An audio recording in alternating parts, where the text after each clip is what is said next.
כן.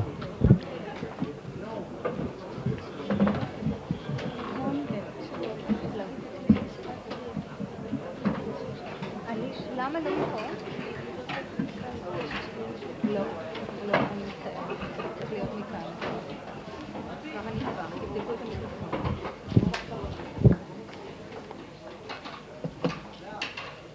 Mrs. Ofira Navon, the wife of the President of Israel, the initiator and promoter of this symposium concerning rehabilitation, please.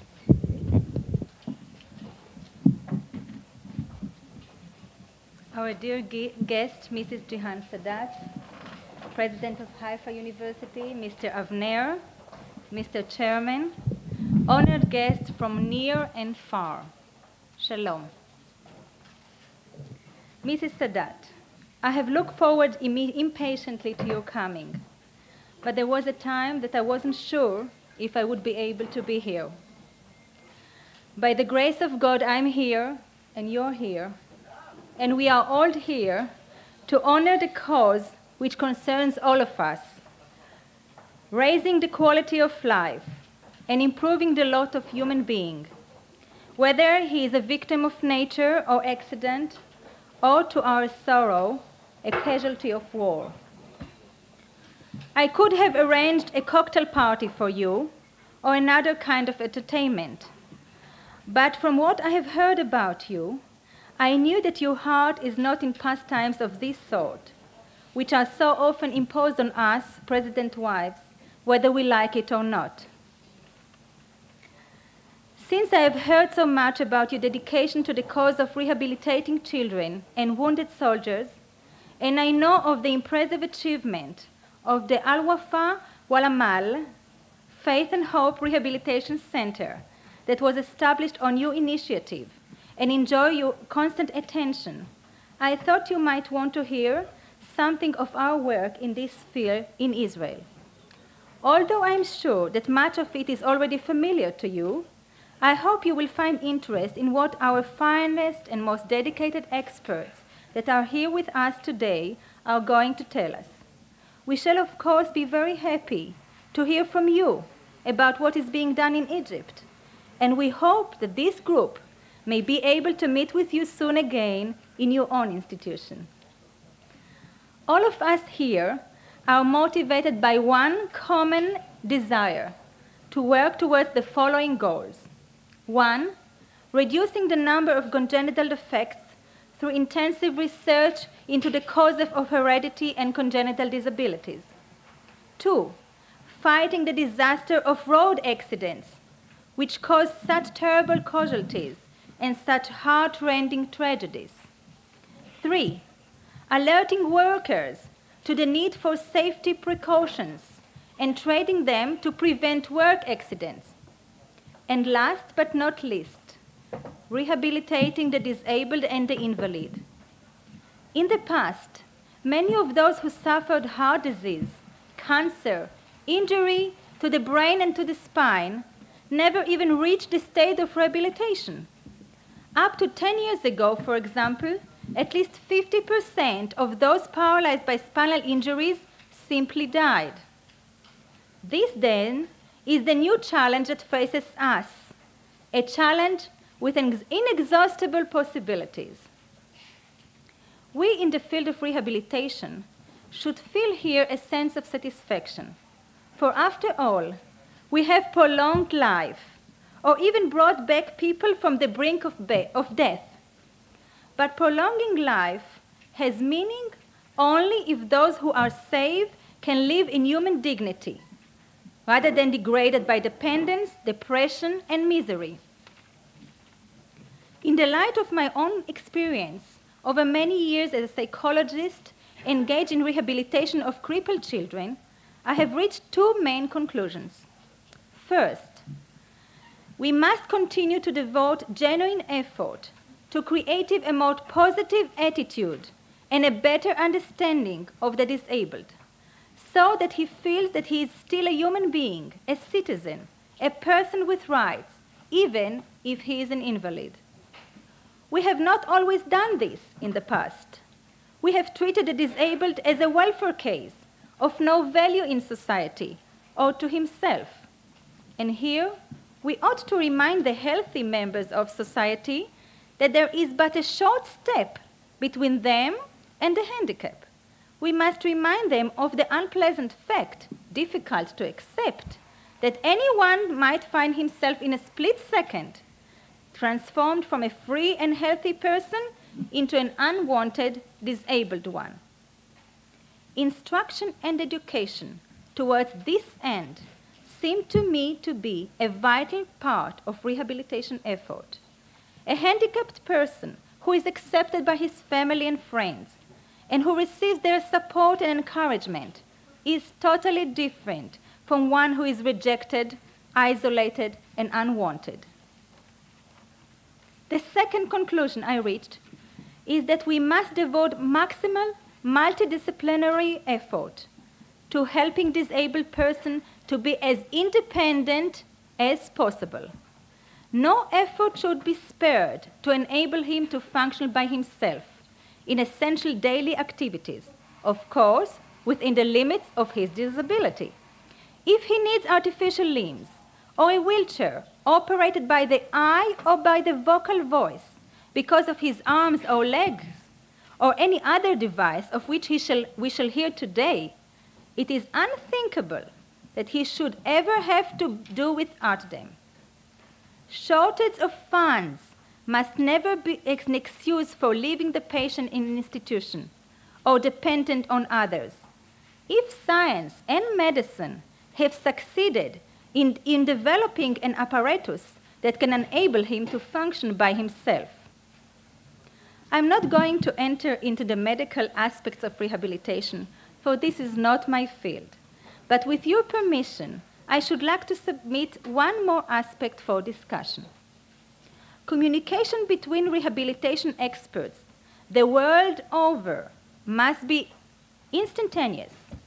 For example, if a medical device has been produced, it should be brought immediately to the attention of any patient in need in any part of the world. In this respect, there must be no frontiers, not between Russia and America, nor between Egypt and Israel. Cooperation must be immediate and wholehearted, for we all know that the basic elements of rehabilitation are universal, cutting across seas and continents, creeds and nationalities. There is hardly a disabled person in the whole world who does not suffer shock immediately after his injury. There is hardly a disabled person who doesn't go through a period of mourning, which can rarely be shortened. There is hardly a disabled person who doesn't have to mobilize all his spiritual resources before he can accept his loss. And there isn't a disabled person who doesn't need, in addition to a specific medical treatment, psychotherapy or occupational therapy, physiotherapy, vocational rehabilitation, or psychological counseling. I assume, dear colleagues, that you will, with your own experience, that you will agree with me on this, that this is all universal. So let us open our hearts and minds so that we can continue to learn from one another. It is my heartfelt prayer that this visit will mark the beginning of a creative and fruitful common endeavor for all of us.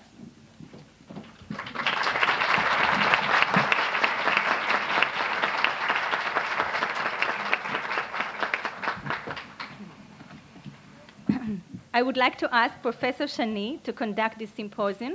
Professor Shani is the Director General of the Ministry of Health, an Associate Professor of Internal Medicine at Tel Aviv University. In 1970, he was awarded the Albert Schweitzer Prize for re-innovation of the medical services of the Gaza Strip and the Sinai Peninsula. Please, Professor Shani. Mrs. Saadat, I would like to present this audience to you.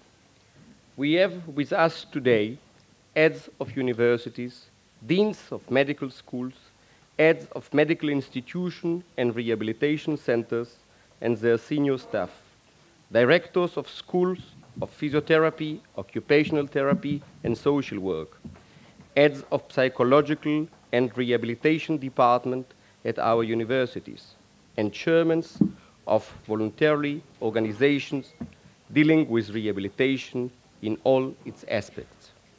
We would like to present today several problems of orthopedic and neurologic rehabilitation. Physical restoration of the handicapped and chronically ill is a comparatively recent development in clinical medicine which gained popularity only after the dramatic success achieved in this field during the Second World War and the period immediately following. Rehabilitation endeavors to solve the patient problems on a comprehensive level. It recognizes the importance of emotional, social, psychological, economic, and other environmental factors, and concomitant with physical restoration, attempts to achieve correction on all these levels. Rehabilitation is not only a branch of medicine or a subspecialty of psychology or sociology. It is much more than that. It is a way to improve the quality of our existence. The philosophy of rehabilitation consists of a strong conviction that every patient, even the most severely disabled, has considerable physical and emotional resources. There is a belief that the patient, if properly managed and mobilized, can again resume a comparatively well-adjusted existence in the society. Comprehensive rehabilitation is a multidisciplinary activity to which a variety of professionals must contribute the knowledge and skill of their own specialty. Today, the presentation will be by a physician, psychologist, a rehabilitation counselor who is also an occupational therapist, and by an engineer. The first presentation will be by Professor Yehuda Ben-Ishai. Professor Ben-Ishai, a professor of clinical rehabilitation medicine, will speak about the radical approach to the rehabilitation of severely head-injured people. Professor Ben-Ishai is a co-director of the head trauma program at Rusk Institute and the director of the Israeli National Institute for Rehabilitation of the Head Injured. Professor Ben-Ishai, please.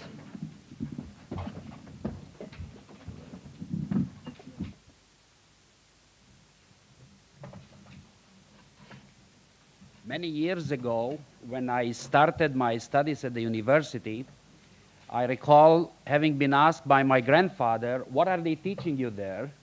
And my reply was, "Well, it's all so complicated, I'm not sure I can explain it in simple words." To which my grandfather replied, "If you can't explain it in simple words, you really don't understand the topic." And I remembered always this saying because it happens to be true.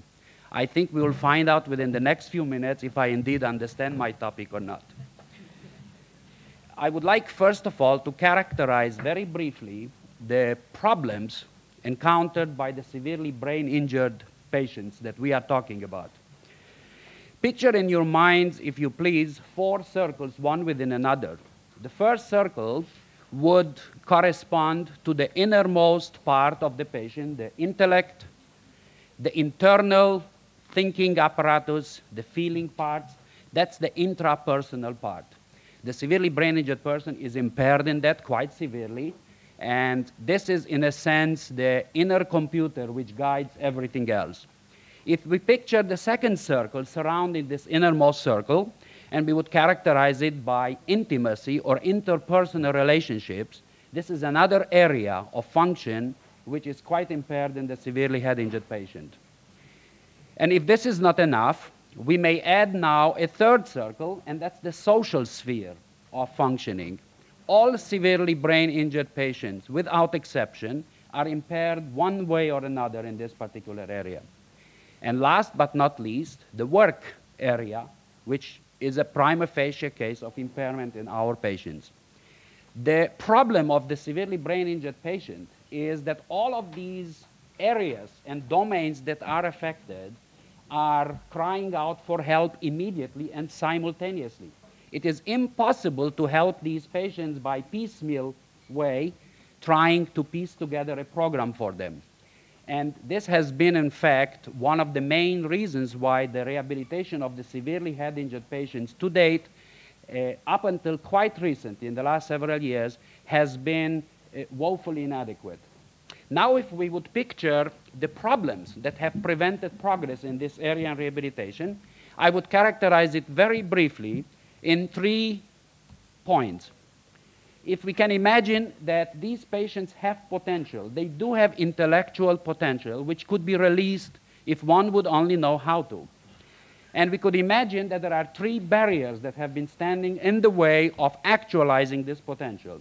The first barrier, which has been plagued us for years, is the barrier of attention, concentration, and persistence. This is the basis which forms a person's ability to be a pupil, a student. We have finally, after several years of hard applied research, been able to come up with a technology and an approach which forms a breakthrough in this area. The second barrier is the problem of learning. Everything in rehabilitation that is basic involves actually learning, recalling what one has learned, and generalizing it to other situations. We had to have a way to cope with learning problems in disabled people of this nature, a special way, since one of the major problems is learning disabilities. So unless we were able to cope with the problem of learning, we would not be able to help these people compensate for their losses and make up for the abled part in them and make possible for these people to choose another alternative style of living and actualizing some of their potentials. Finally, the third barrier, which might come as a surprise, is that rehabilitation, no matter where, in a conventional setting, has been producing a program which was not particularly suitable for these particular patients. The programs usually in rehabilitation involve many people applying different kinds of techniques at different times of the day and all bombarding the patient, and the patient is expected to integrate and synthesize all this and somehow come out with some wisdom from it. The fact of the matter is that these patients have difficulty in synthesizing and integrating. So we had to have a way to change and orchestrate the programs in such a way that a synthesis would be obtained and the patient will indeed be able to absorb all of this learning. We have finally in 1974, the New York University Medical Center and the Israeli government in a joint program, we have been able to launch a project with severely head-injured patients who have hitherto failed to be rehabilitated by the conventional system. And by working with them since then, and we have duplicated this several times here and in New York, we have been able to achieve some good, promising results. Many of these people are today back in the mainstream of life, and they are working, each at his own capacity. And I think that basically what we could say that today we are in a position to help some of these brain-injured patients who hitherto will not be able to be helped. We considered many of these people as lost. Today, there is some hope for these people, and I think this is an encouraging start. The approach, the orchestrated approach, the technology, and there is some technology that has been developed, and the specific techniques can be applied anywhere, and they could, they should, and they will be applied. Thank you very much.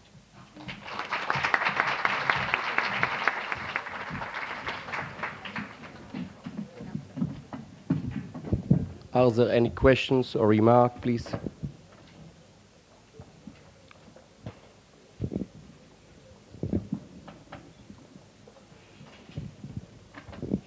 One of the most important aspects in the development of medicine during the last 25 years was the introduction of medicine to other scientific fields, as electronics, physics, and engineering. The next presentation will be by an engineer who will show simple technical aids for the handicapped. Dr. Daniel Barak, the head of the Scientific Services Department of the Weizmann Institute, please.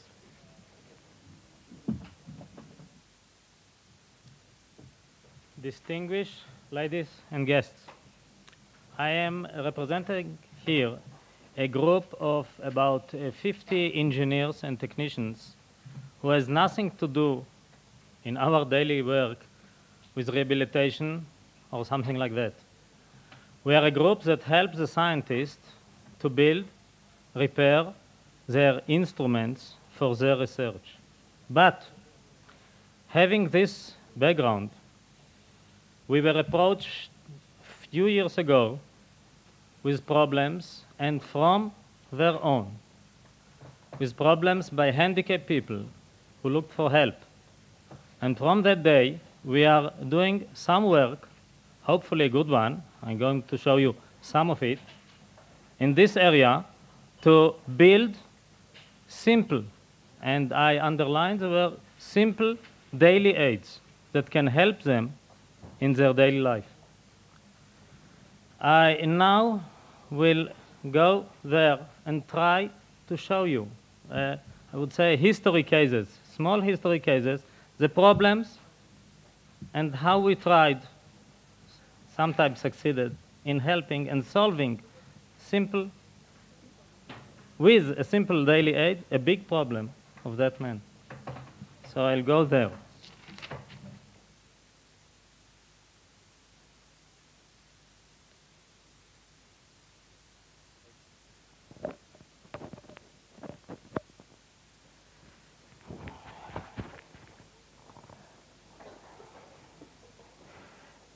This is a mock-up of a patient bed, just a mock-up. Can you see me? And the problem was of holding a book while you are in the bed. And again, simplicity. This is a book holder. We are using it in such a way. The book is here, and I am sleeping or lying and reading it.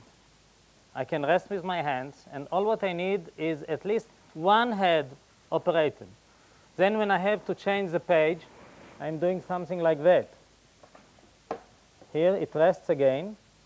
I turn the page, and I can read again. Again, one attack of a small, maybe a big problem. It's up to us to decide it's a small or big. It's a book holder. Now, let's go to the next problem. A man, a handicap, his name is Yosef, came to me, to us, to our group, and this is a standard way of approach of us. A man, a handicap with a problem comes to us. We never sit and think about a problem. It's not our problems, it's their problems, and we are trying to react. So this man, who is completely paralyzed, and is, if you know that group of painters with a mouse, meaning he's quite severe, he told me of a problem. He wouldn't like his wife to raise his bed. He would like to do it alone. And this is another keyword, independent. This is our keyword, to try to make him another small step in independent. So we did it. Here you have a bed that he can, with a flip of a switch, to make it go up. Obviously, this is a mock-up, but all the system inside is good for a real standard bed. So you can see how simple and cheap it is. So this is an example for simplicity, and it works.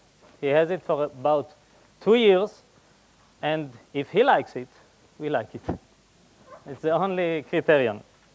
Now, I just told you that we are reacting to an individual demand. We felt that this is not enough. Why not other people hear about it? And as Mrs. President just said, let's open. So we did something. We, I say, the Weizmann Institute also. The Weizmann Institute volunteers in this job through us, through our work. And we have also some leaflets, which I will give both of you, leaflets about telling those technical aids. The head of those leaflets, we write, do it almost yourself, meaning do it almost yourself, and we describe very simply how you can do the same what we already achieved, and it is free of charge, and we give it to anybody who would like to. We are doing that with the help of the Ministry of the Welfare and also with the Ministry of Defense. All of us in the same field, they are helping us, and we are doing it together. We also are now not in the vicinity and the area of Weizmann Institute, but in Israel we are trying to do something that is known in Israel as a center for daily aids. I hope that in the future it will be in Israel. We will try to help, though we are too small to do it. But I hope that in a few years that there will be a center where any handicap will be able to come and try standard aids from refrigerator, the height of it, through kind of telephones. It has nothing to do with our work, but I just felt free to indicate this now. Let's go further.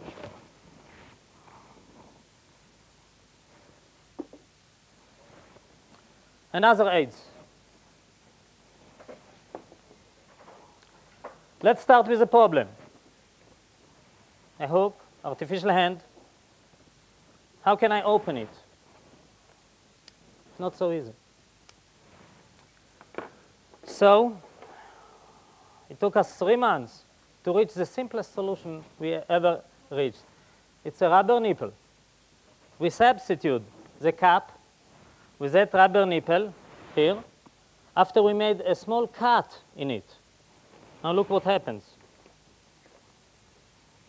When I push it, it opens and it closes itself. Very, very complicated, but it works. Then we solved another problem. How can you push or pull or squeeze it? And we added to this a very small board. It can be a plywood. We put it from a plexiglass, and we hang it on the wall. Then you can push against the wall. It's much easier with a hook or with partially paralyzed hands. Again, you have it, it works, and you know who likes it also? The children. They don't like to close it, so it works also there. The toothbrush. If a man is severely handicapped or disabled, he can hold it with his hook, or when it is attached to his hand. Then he can use it this way and this way. And then how can he turn his hand? They can do it. The swivel element is not working. So always we are looking at the ability of the man and try to disregard his disability. So he can use his head, well, hopefully. So we added this simple thing in the middle, and you excuse me, but with the head, I turn the direction of the brushes. So you don't have to leave it alone, but you keep it in your hand or hook, and you turn the direction of this with your head, because your head is moving. By the way, looking at ability and disability, I regard myself as disabled man in English, so please excuse me. And only look at my ability in that. Thank you for that. Now we saw a few areas. Now let's go in the, let's say, boring area. If a man must exercise his hands, usually what we are doing is using some springs or the. I was approached with that. We built few springs elements, but we didn't like it. Then what we did is something very exciting. Whoops.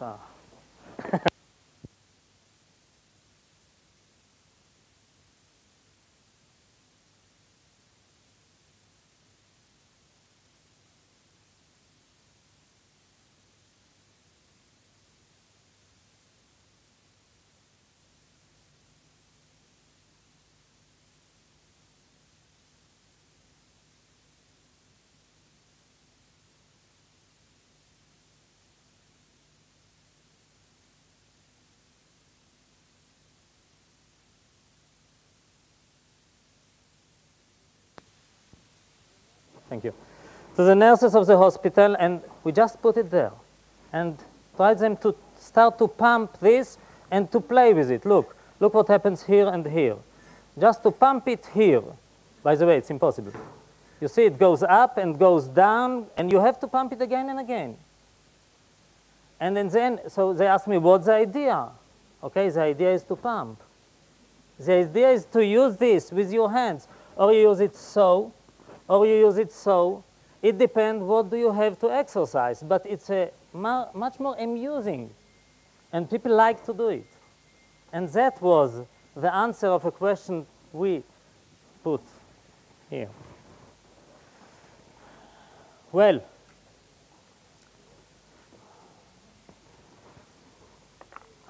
I assume that usually you know what it is. Usually. Well, this one is an hearing aid. Hearing aid. A man who must use a hearing aid. We put all the instruments, all the electronics. It is really simple. It looks very complicated, but we took all the electronics that you have in your spectacles when you have a hearing aid. We put it inside. Here we have the microphone. Inside here, we have the volume, the amplifier. Here we have the volume control. And when you put it in your teeth, it's bone conducting through the upper teeth, through the skull, and inside. It works. It was, well, everybody asked us, why do we have it? To have it because the standard spectacles as hearing aids are quite well. But this was done, as always, I told you always, to an individual man who also lost both of his hands. So he couldn't manipulate the standard volume control of the standard spectacle. So we adapted it for him. Hold it. Well,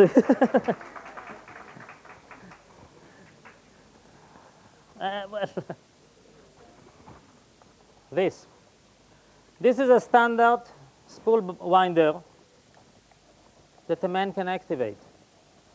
The standard things, but we were approached with a problem for a blind man. How can he know when the spool is full?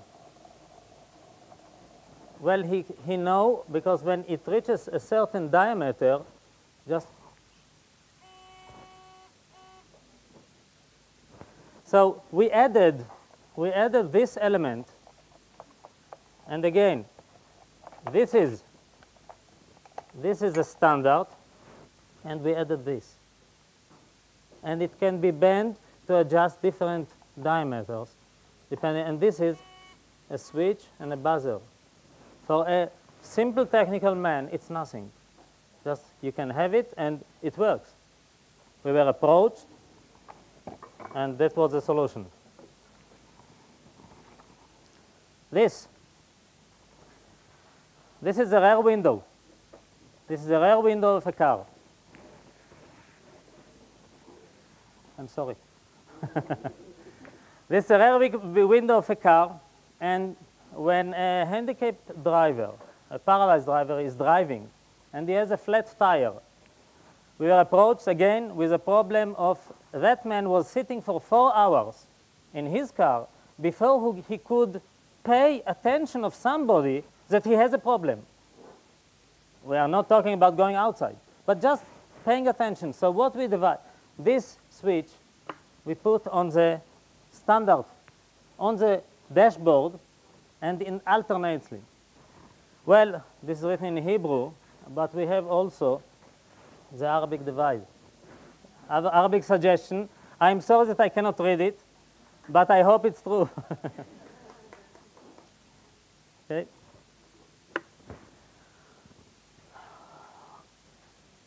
Well, we feel that we cannot do miracles in our work, but with a lot of goodwill and listening to the man himself, sometimes we can help, and we with this, I would like also to have the permission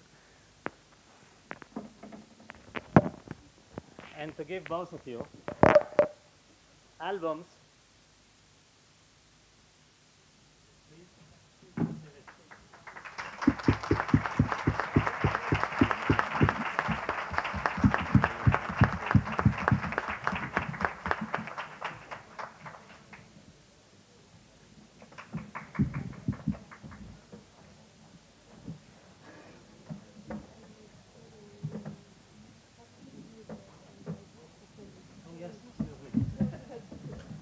Some problems, questions, answers, I will try to answer.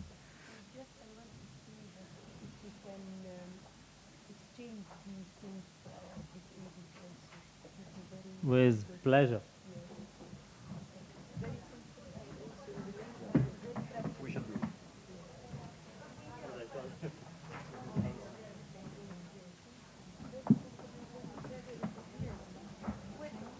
And obviously it's only part of it.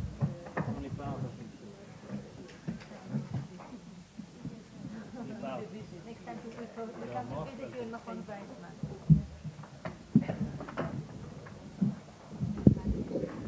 Are there any questions or remarks, please?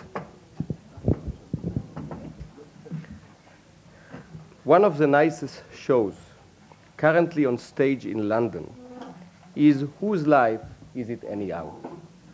This show discusses a difficult philosophical problem from the point of view of Mr. Ken Harrison, a sculptor who became quadriplegic in a road accident in 1970. Mrs. Rudy Goldman, the director of the vocational counseling at Tel HaShomer Hospital, will speak about the efforts toward achieving full rehabilitation of the spinal cord injured patients. Mrs. Rudy Goldman is an occupational therapist, physical therapist, and a rehabilitation counselor. Mrs. Goldman, please.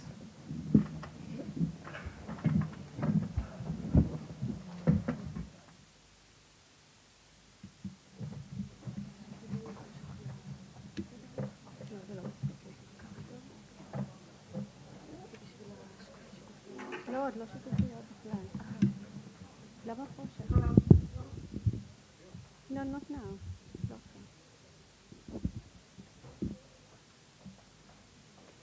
I'm sorry, not now. The slides are not now. Later. Mrs. Saadat, Mrs. Navon, Mr. Chairman, ladies and gentlemen. The spinal cord injury of whatever origin is one of the worst factors in causing disability, since it is accompanied by severe physiological and functional disturbances. The disabled, in spite of his own efforts and those of the rehabilitation team, remains with a deficiency. The injury in general is irreversible. The primary effort must therefore be directed towards exploitation of all steps in rehabilitation in order to prepare the patient as far as possible to functions in daily activities, to be independent, even if only partially, to examine his vocational capabilities and restore him to a social and productive life. Since the very appropriate description of spinal injury by the Egyptian physician some 5,000 years ago, known as the Edward Smith surgical papyrus, in which the prognosis of quadriplegic injured seemed to be an incurable deficiency, and to today's modern therapy of these severely injured, this problem has not been resolved from the rehabilitation point of view. Rather, it had become more acute. While in the past, many of the injured did not survive for long periods of time, nowadays, thanks to medical progress, more high spinal cord injured survive, and mortality at present is about 8%. At least 50% of these are quadriplegics, most of whom would probably have been fatal 10 years ago. Furthermore, most injured are young men in view of their exposure to work or road accident, being part of the motorized and industrial society. In order to treat these injured adequately, a spinal cord injury unit has been set up in the Comprehensive Rehabilitation Center of the Sheba Medical Center at Tel HaShomer, where treatment is accorded from the acute stage immediately following the injury through medical, functional, social, psychological, sexual therapy, and all vocational rehabilitation phases, including a periodic follow-up for life. Nearly 200 injured were treated in the past 5 years in our center. The process of comprehensive rehabilitation was started as early as possible, a fact found to be very significant. While a disabled is hospitalized in the center for medical and paramedical treatment, we assess his function and vocational capabilities. These will facilitate the activation of positive motivation, contribute to better adjustment, and prepare him for life outside the rehabilitation center. It has been learned that the period between medical treatment and the vocational planning, if not fully exploited, may be critical and harmful to the patient who focuses on his disability, feels helpless, loses sense of time and self-confidence. Later, he lacks the energy to direct positive forces towards rehabilitation planning. In addition to the medical and the paramedical treatment, we make special efforts in our center to achieve full rehabilitation through the following areas: activities of daily living, vocational assessment and counseling, tutoring and general education, and vocational adjustment. The extent of independence of a disabled in daily life is no doubt determines his future. Independence in transfer, in mobilizing a wheelchair, in driving a car will affect his capabilities to move about and strengthen his ties with the world. Independence in eating, dressing, washing, and in personal hygiene will free him of total dependence on attendants and will determine his ability to adjust to life in the frame of his family or elsewhere. His ability to write, turn pages, dial a phone, use a radio and typewriter will affect his performance and ability to communicate, and thus his vocational choice. Evidently, there is a marked effect of physical independence on emotional state. The unit of vocational evaluation and counseling is based on work samples and enables the disabled to assess and gain experience in the different tasks and vocational fields. The aim is to test and evaluate even to the slightest capabilities. The educational unit makes possible the integration of learning subjects which were either forgotten or which may be required for a new program. The adjustment unit evaluates attention span, work habits, social behavior. It facilitates training and adjusting to physiological functions such as toilet habits, adaptation to noise, and prolonged sitting. Training is gradual for 1 to several hours daily until work tolerance is gained. The vocational rehabilitation possibilities in this country encircle a wide spectrum of general and vocational studies, as well as independent business, vocational training, placement, and employment in sheltered conditions and workshops. Also, there is a partial homebound program. I would like to present very briefly the case report of Yitzhak, who is sitting now in the first row in the audience. He represents the total efforts discussed before. Yitzhak is 35 years old, divorced after injury, and a father of twins, a chemical technician injured in the road accident with a lesion of C7. He is a quadriplegic. His right arm, not being the dominant one, is more functional. He was treated from the acute stage of confusion, crutch-filled suspension and helplessness, through the early stage of occupational, functional therapy, psychological support, to evaluation of capabilities, studies, and vocational retraining. He stayed in the rehabilitation center for about 15 months. He had to confront multiple rehabilitation problems, including symptoms of head injury, family issues, psychological adjustment, activities of daily living and lodging, as well as vocational placement. He is now a qualified accountant, placed in a pharmaceutical company he worked for as a technician. Before the accident, today he is rehabilitated, lives with his parents, functions well socially, maintains a good relationship with his family, friends, and surroundings. He plans to remarry. The following slides demonstrate the way he functions at present independently and the way he continues to overcome the difficulties in his daily tasks at home and at work. Please, the slides.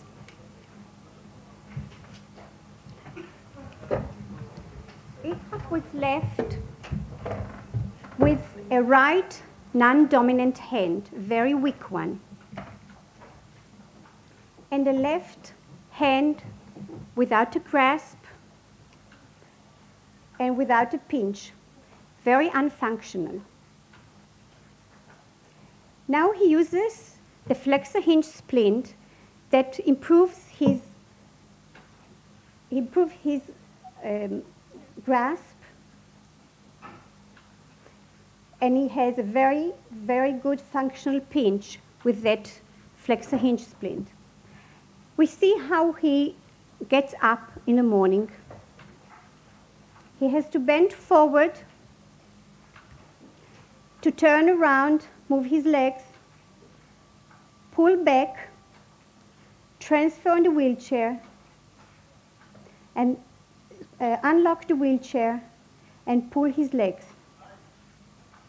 The way he puts the shirt on, he has to button it first, pulls it above the head, straightens it in the back, puts on the shoes with special rubber laces, and empties his urinal. He grooms himself, and he eats with a flexor hinge splint because he has a better grasp of the knife. This is how he stabilizes himself on the wheelchair in pouring the juice, and now he's ready to leave the house. He transfers into the wheelchair with a sliding board, into the car with a sliding board, and he leaves the wheelchair near the house.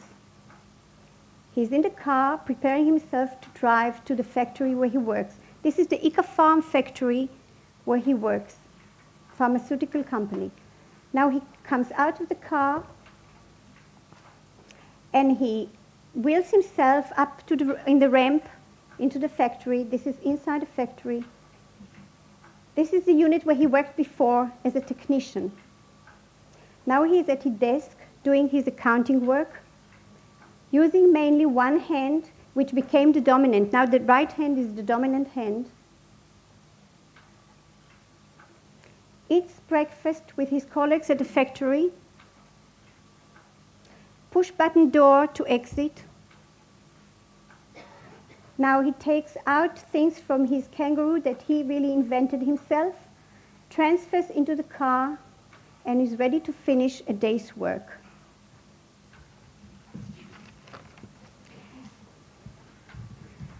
Obviously, success does not always result. We are far from being able to solve many problems, such as vocational training and placement for the severely handicapped, cooperation with employers, environmental barriers, lack of diversification of tasks in sheltered workshops, shortage of institutions for the young disabled, as well as appropriate lodging and insufficient program of social activities. Nevertheless, the major problem involved the spinal cord injured who remain non-vocational despite of the full rehabilitation process.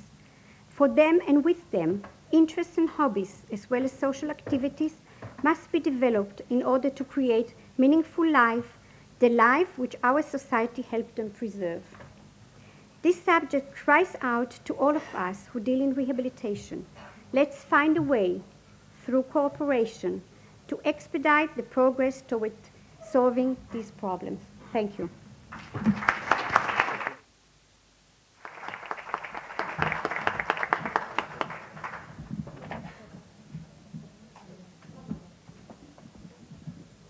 Are there any questions or remarks? The last presentation will be by Dr. Sosak, the Director of the Department of Orthopedic Rehabilitation at the Levenstein Rehabilitation Center. Dr. Sosak will present several cases which will demonstrate the problem of prosthetic rehabilitation. Dr. Sosak, please.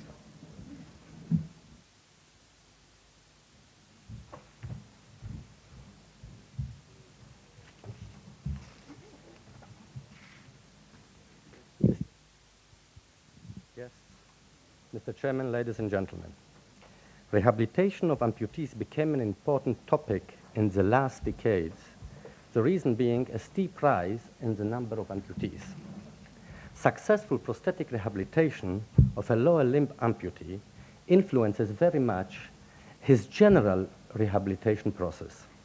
It is therefore important to make the greatest effort in order to provide the amputee with a good prosthesis, which will enable him good walking and in this way return to his active life in society, family, and at work. Prosthetics techniques improve too, and standard amputations, especially below knee, hardly pose any problem to the experienced prosthetist. The advantage of below knee amputation upon above knee amputation are evident when gait patterns of both types of amputees are compared. It is therefore justified when the surgeon attempts a below knee amputation whenever possible, even when injury or disease are so severe that it seems that only an above knee amputation will be possible. But sometimes this leaves us with a stump that is hard to fit prosthetically. Such an unusual case of amputation very often needs a specific solution. We had many specific solutions today. This requires much attention, experience, and again, teamwork. The team usually consists of a physician, a prosthetist, engineer, physiotherapist. Not only that, but in our case at least, the team comes from several institutions, and therefore, the work was conducted at the Levinstein Rehabilitation Center, but in cooperation with the Ministry of Defense, the Technion חיפה, and GAPIM, which are the orthopedic works of Israel. We learned that the team is effective in solving many problems, but not all of them. Today, we choose to present the solution of the technical prosthetic problems in two cases. The first case is of a 32-year-old veteran who lost both his legs below the knee. The problem is that his stumps are very short, about 4 centimeters below the knee.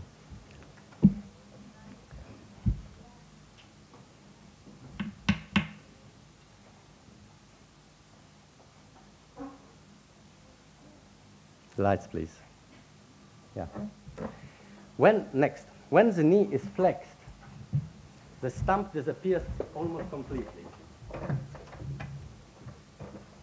This here is a knee cap. This is a patella. And the stump is in here. It's flexed.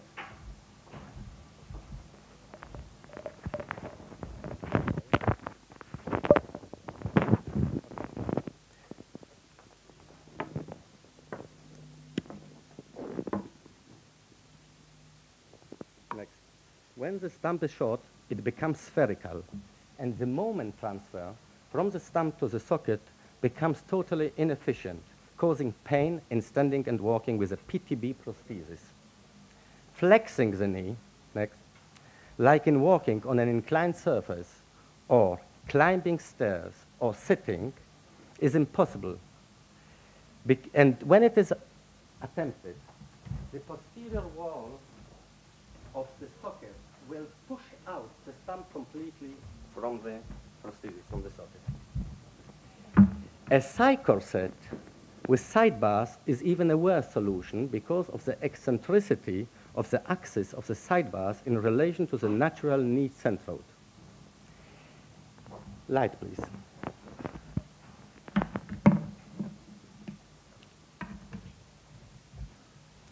In order to reduce the sphericity of the socket, because the sphericity of the stump cannot be changed, a supracondylar suspension PTB socket with an extra high posterior wall can be built. This will produce a very deep socket and enables the patient to stand and walk. But when he will try to bend his knee, it will be even worse than with the usual PTB socket, because the posterior wall is even higher. The conclusion of this evaluation was that the patient needs a deep socket for standing and walking and a flat one or a shallow one for sitting, which means he needs two prostheses, one for walking, one for sitting. Several alternative solutions were suggested to include the two purposes in one socket. The one that was finally used consists really of a supracondylar, suprapatellar socket with a posterior wall especially high. But the posterior wall was cut off and mounted on hinges which were slightly inclined to the remaining wall. The posterior flap is pushed inwards and up by springs or rubber straps. One slide more, please.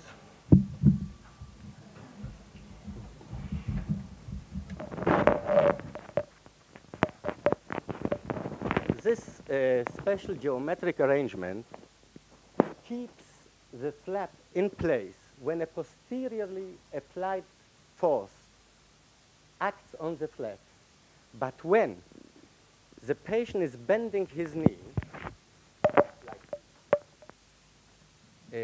you can assume that my fist is the stump and my wrist is the side.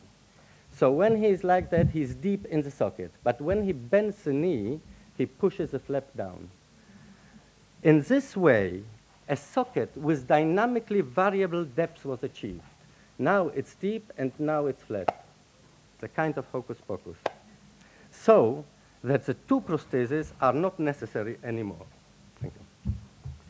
Next, please. Really, the range of motion of this flap is very small, but it is enough, next, to enable the patient walking and sitting. Next. The second case is, oh, that's the Levish Rehabilitation Center. The second case is of a 9-year-old girl that was injured in a road accident. She had fractures in both her thighs, tears and injury in the right knee, and below knee amputation of the right leg. The skin of the stump was avulsed and necrotic, and it necessitated plastic surgery and skin transplantation. The stump was very sensitive to pressure, and in addition, next, the knee motion was reduced to 15 degrees of flexion only. Attempts were made to fit her with a PTB prosthesis. This resulted in wounds on the stump, and the use of the prosthesis was discontinued. Another problem was that she could sit only with her legs straight, and she could not sit at her desk at school, or let's say in a bus. You see, the basic problem is the same, although it's quite different. It's a difference in sitting and standing. The solution was aimed to reduce weight bearing off the stump without restricting knee motion so that she can sit with a flexed knee. Next, please.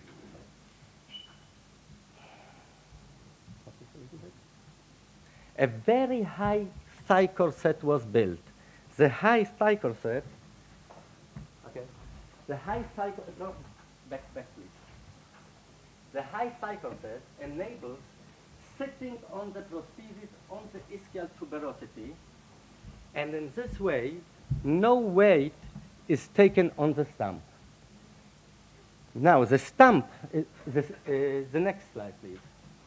The socket was made of very soft leather and connected to the thigh corset with rubber straps